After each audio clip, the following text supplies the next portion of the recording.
What's up YouTube, it's Sean here and I'm back today to give you guys a review of the Nike Air Max DN in the Sail and Coconut Milk colorway. The Nike Air Max DN is Nike's latest silhouette under their Air Max banner.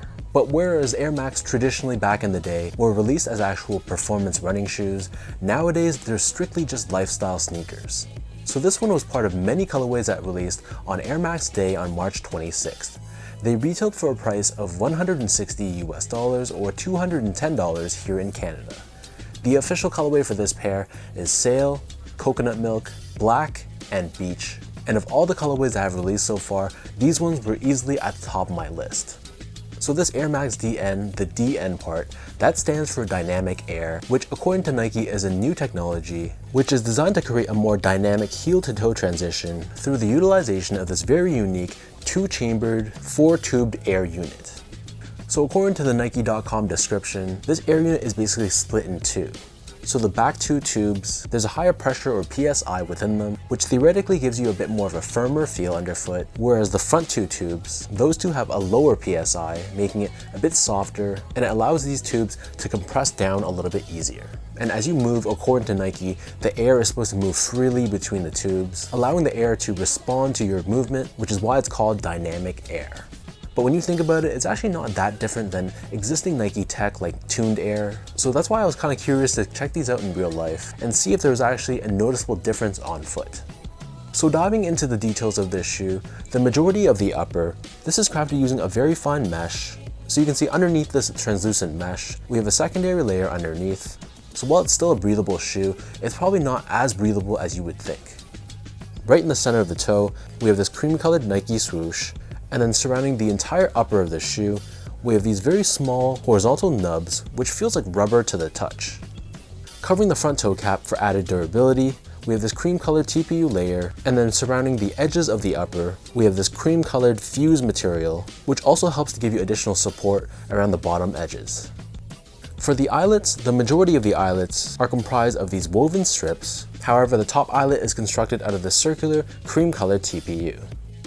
Covering the middle of the shoe, you'll see how a portion of the outsole wraps up and onto the edges. So this is a translucent TPU layer with this 3D pattern underneath this, almost resembling carbon fiber. We have a Nike swoosh in black, and then the edges are covered in this black colored rubberized layer.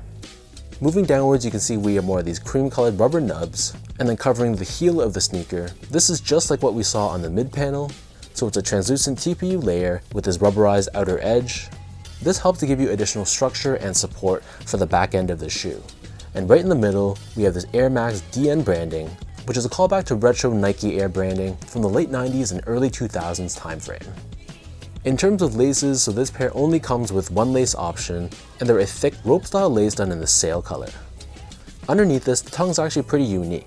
So this is covered in mesh on the outer edges, but there's actually quite a bit of padding on this tongue, and it's stitched horizontally throughout the length of this tongue, almost giving it a bit of a quilted look and feel. And then on the top of the tongue, once again we have this Air Max DN branding that we saw earlier on the heel. So the back of the tongue and the interior of the shoe, this is covered in this white colored nylon, and I'd say that there's a decent amount of padding around this collar area, not overstuffed, but it isn't thin either. As far as the insoles go, so these come with a pretty thin foam insole, nothing too special here. It's covered in this cream color on top, and again we have Air Max DN branding pressed onto the heel. So the upper of this shoe, this sits atop this brand new tooling, but I wasn't able to determine what type of foam is actually utilized in this shoe. Is it EVA? Is it some sort of Phylon? Whatever it is, it's not the softest foam out there, but in either case, this is painted in this Sail color, and then what everyone cares about, of course, is on the heel. So this is where you'll find the Dynamic Air technology, which is comprised of these 4 massive translucent tubes. So again, like I mentioned earlier in the beginning, according to Nike, the back 2 tubes, this is one chamber of air, which is higher pressure at 15 PSI, and then the front 2 tubes, this is lower pressure at 5 PSI. And you'll see how the rubber on the outsole wraps up and onto the midsole on the back of the shoe, which almost resembles a car tire. Turning the shoe over to the bottom, so this outsole is crafted using a mix of black rubber on the edges and this coconut milk colored rubber in the middle. As a callback to retro Air Max models, we have this waffle style traction pattern, we have this Nike swoosh in the middle of the outsole, and we have this red color hit on the medial edge of the heel, which I'm not sure if this was intentional, but it looks like a callback to Nike Tuned Air.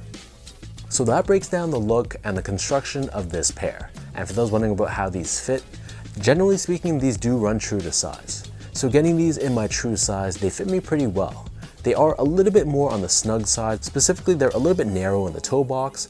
For me, it wasn't snug enough that I'd want to go up to a 10.5. So I feel like if you have a narrow, normal, or slightly wide foot, just go true to size or your normal Nike size. But if you have a really wide foot, you'd be better off going up a half size and dealing with the extra length. To give you guys a point of comparison, I also go true to size or a size 10 in recent Air Max 1s, Air Max 90s, whereas I usually go up half a size in other models like the Air Max 95, the Air Huarache, and depending on the release, sometimes the Air Max 97 as well. Next up, in terms of the comfort, this is probably the million-dollar question. How comfortable are these and how effective is this dynamic air? So there's some good news and some bad news. The good news is, generally speaking, this is a decently comfortable sneaker. First off, it's actually surprisingly lightweight, even though we have this massive air unit in the heel. So wearing these, they actually felt pretty breathable and pretty light on foot, which is a plus. And I'd say that the comfort is decent. You can feel some level of plushness underfoot, but this is where we come to the bad news. So the bad news is that this dynamic air, honestly, it really doesn't feel dynamic at all. Maybe it's just a matter of I haven't really broken them in yet, but straight out of the box, I honestly couldn't feel too much of a difference with this technology versus a lot of other sneakers that just have traditional Air Max. One thing I can give credit to Nike for is that when you're wearing these, it kind of gives you a sensation that it's rocking you forward. So just the shape of this midsole, how the forefoot is a lot thinner, it's just naturally gonna feel like you're tipping forward, which I guess in that sense is kind of dynamic, but the dynamic feeling wasn't as a result of these air units. So the heel of the shoe honestly felt pretty firm. I had to put in some noticeable effort to push my heel into the ground to feel this air unit compress. So when I'm just walking back and forth, the sensation on the heel is pretty firm and pretty dead. So I'd recommend you guys try these on for yourself in store. Everyone's foot is going to be different, so hopefully your experience with the shoe will be slightly more positive than mine. Finally, in terms of the quality and craftsmanship, so first off, the material quality was really nothing special.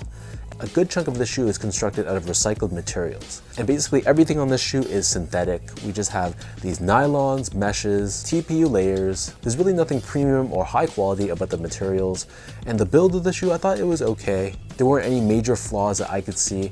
There were some noticeable glue stains around the midsole and on these TPU overlays, but nothing that couldn't be solved by me just pulling off the glue strings. And there were other small minor annoyances, like for example, the creasing on the medial side, but really once you wear these, the creasing just goes away.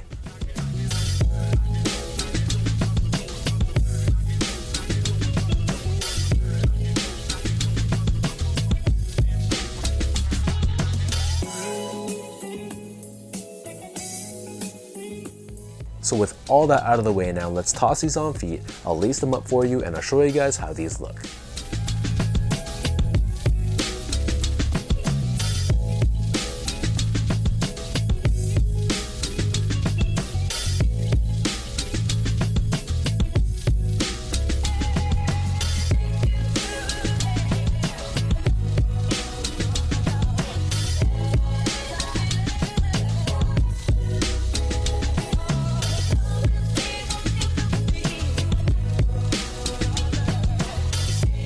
Just like previous Nike Air Max launches, like the 270, 720, models like that, unfortunately it seems like this pair is similar in the sense that the whole Air innovation seems a bit gimmicky, and it really doesn't translate that well when it comes to actual performance and comfort.